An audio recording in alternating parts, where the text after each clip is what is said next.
2021 Budget Workshop from the Roselle Park Board of Ed. This meeting is an open session of the Roselle Park Board of Education held under the Open Public Meetings Act of the State of New Jersey. Notice of this meeting was sent to the Star Ledger, Local Source, the Home News Tribune, the Borough Clerk, school offices, and district website. Roll call, please. President Carlstrom. Here. Vice President Falcon. Here. Mr. Fernandez. Here. Mr. Harms. Here. Mr. Hemingway. Here. Ms. Infante. Here. Ms. Kirkland. Here. Ms. McLeod-Cato. Here. And Ms. Quintella. Here. We have quorum. Please stand for the flag salute.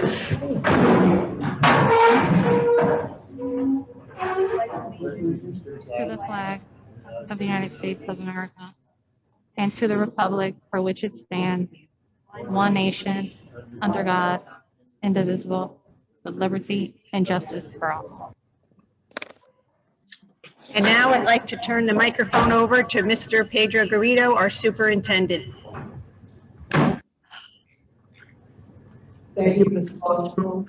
Good evening, everyone. And I would like to begin by thanking the community members who are joining us tonight for the 21-22 budget workshop. I do want to begin by thanking the board in general for their support. As our motto says, where children come first, and that is always our number one priority when we develop and create a budget. I specifically want to thank the members of the Finance Committee, Committee Chair, Mr. Chad Hemingway, Lauren Harms, Mark Fernandez, and our Board President, Ms. Sue Carlstrom.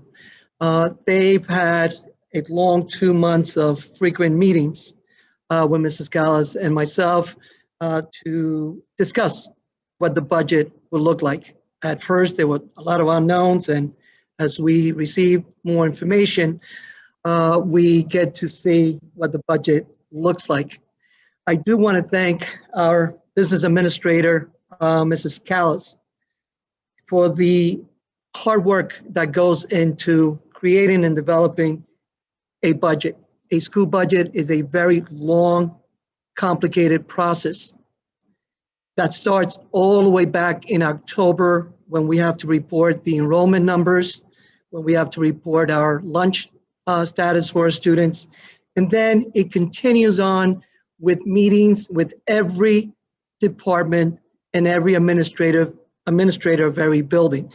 So Mrs. Callis has had a very long 3 months, 4 months of this year, and we're still not finished. There are procedural things that we still need to complete. For example, next week, we'll have the budget hearing with the board where Mrs. Callis will elaborate more on the numbers that you're going to hear tonight. The true purpose of tonight's public workshop is, number one, to hear some of the numbers related to expenditures, to revenues, to tax levy, and so forth. But secondly, and more importantly, is to receive suggestions and input from the public. And we will listen to any comments and any public suggestions that you may have, and we will certainly take it into consideration when we complete and finalize our budget. So when it's time for public comments, I would ask that only budget comments and questions are asked. That's what this meeting is about. Next week, we do have a regular board meeting. Obviously, there are opportunities for asking questions about agenda items and anything that you may want to comment on. When we start creating the budget, we look first and foremost at a strategic plan. That is the blueprint. It's a 3-year strategic plan where we make or develop goals to where we want to be every year for 3 years. And those are always keeping student learning, safety and security as the number one priority. So again, our number one goal for our strategic plan is teaching and learning. The second one is related to student support. Third is professional development, which obviously connects to good instruction. And the fourth is safe and secure learning environment. As we create these goals and we put timelines on them, we also have to create budget lines because all of these things obviously cost money. So we must always keep these four goals that we have here on strategic plan as really a reference point as we develop our budget.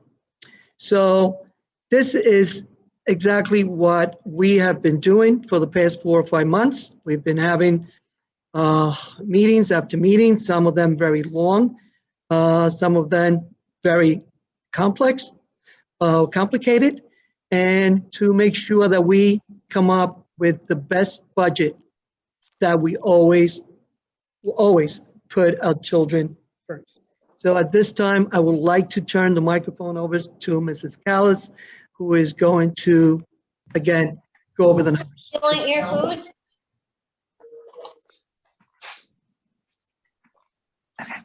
Thank you, Mr. Garrido. As Mr. Garrido mentioned today, I will be going over the top 3 bullets, which are expenditures, revenues, tax levy information, and in the end, we're going to give an opportunity for the community to provide some comments and suggestions.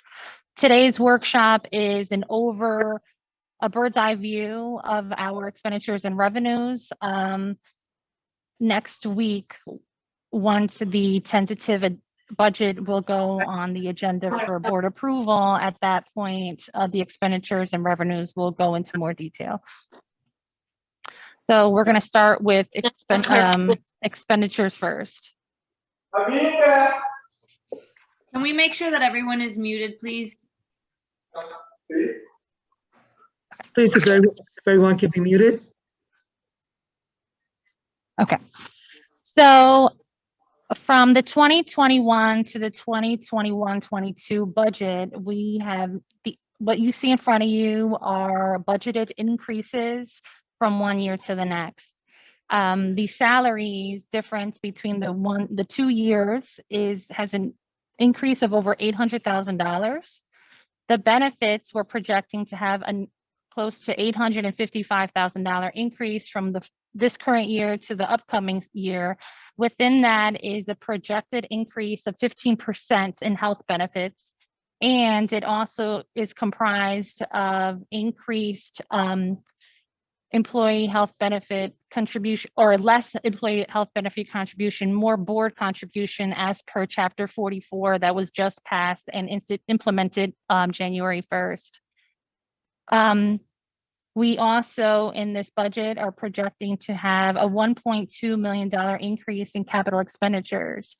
What capital expenditures means are basically capital projects we plan to put in for the upcoming year, which include field light replacements at the athletic complex. We plan to add HVAC, AC into the high school auditorium. It currently does not have any air conditioning. We would like to resurface the tennis courts. It has a lot of cracks and can be a safety issue at this point. And we also would like to add on the middle school door replacement, similarly to how this year we're replacing the Sherman and the Aldine doors. The difference from last year's budgeting to this year again is $1.2 million in order to accommodate these projects. In addition, there's 101,000+ contribution that's going to preschool. The budget for the upcoming year tentatively includes an additional preschool classroom. As per guidelines, any students that are classified and are sitting in an inclusion classroom, the district must pay for. That being said, that constitutes a difference of over $100,000 that has to go towards the preschool budget in order to accommodate this. As you know, instruction has also shifted its way and included more in the technological aspect of it.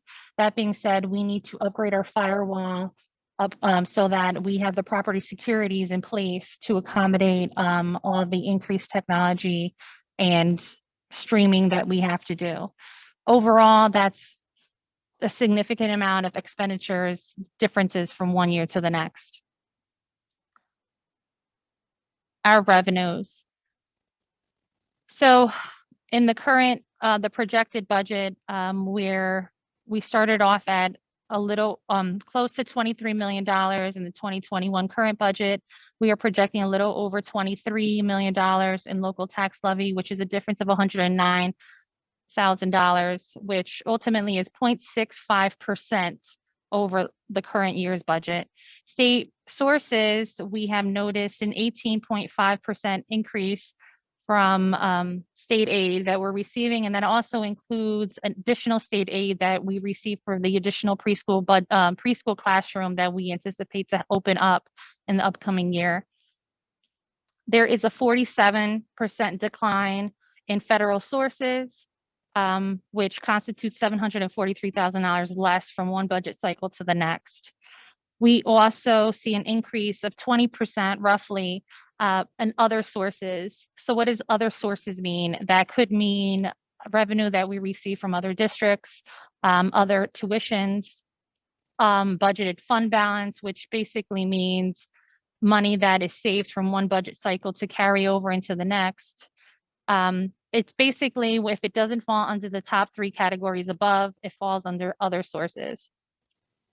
And then we have reserves. Currently, we have two types of reserves in district. We have a maintenance reserve and a capital reserve. So we are planning to withdraw, similarly to how we did this year, $300,000 of our capital reserve that could only be used for the capital expenditures. So we plan to use $300,000 of our reserve to offset some of the funding costs associated with the capital expenditures that I noted in the previous year. In the previous slide. So overall, the budget is $2.3 million and change over last year's or current year's budget, which denotes a 5.8% increase in our revenues. So over the last couple years, these are the tax levy comparisons. So if you noted from 17-18 to 18-19, there was a 0.93% increase, followed thereafter by a decline of 0.07%, followed thereafter by a 1.89. That's the current 1.89 increase from the year before, and we're projecting that we only need for next year a 0.65% increase to balance our budget. As Mr. Garrido mentioned, our tentative budget presentation that will go more into detail about all the expenditures and where everything will go in is scheduled for next Tuesday, March 16 at 7 p.m. At that point, you can also ask questions and attend, and it'll be a regular board meeting, but in addition to that, it'll also have the budget presentation. Mr. Garrido, so that's the final slide. Thank you for everyone for listening. And now I will open the floor back to President Karlstrom to open up public participation for comments and just suggestions on the budget workshop only.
At this time, we are going to open up the public participation. Each member of the public may speak a maximum of 3 minutes and adhere to the following: have full name written on their profile, raise their hand icon on Zoom, wait to be called by the board secretary. Once called, please put video on and unmute your audio.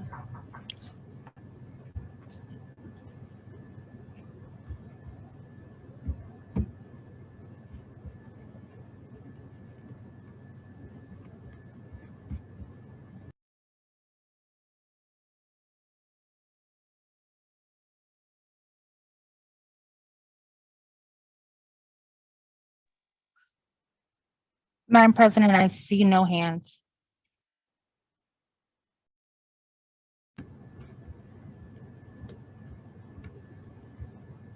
Seeing none, I will call for an adjournment of this meeting at this time. Do I have a motion?